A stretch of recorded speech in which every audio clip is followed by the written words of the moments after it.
All new at 6 tonight. This one's just a great story. A dog struggling to get around finds new hope.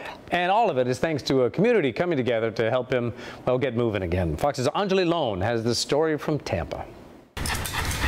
His face will never show it, but just getting around is a struggle for this little guy.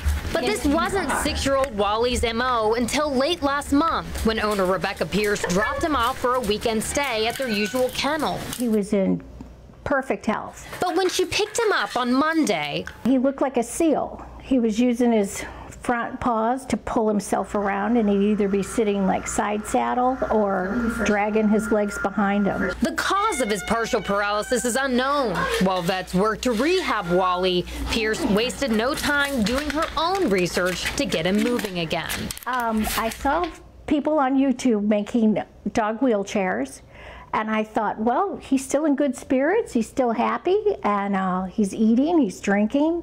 I bet I could make one of those. She took her big plans and high hopes to the new Tampa Home Depot, where Wally met 2 guardian angels wearing orange aprons instead of wings. You know, a few pieces like this, like a square piece with and took some Velcro and made some spots where the dog can actually sit in. The dog got really excited, and it was like spinning around because I gave it swivel wheels so it could turn. The pair spent 2 hours making Wally a wheelchair. They even covered the cost.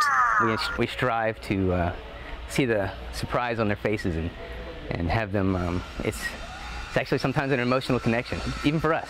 And with that, Wally was off. 2 weeks later, Okay, are your legs in there?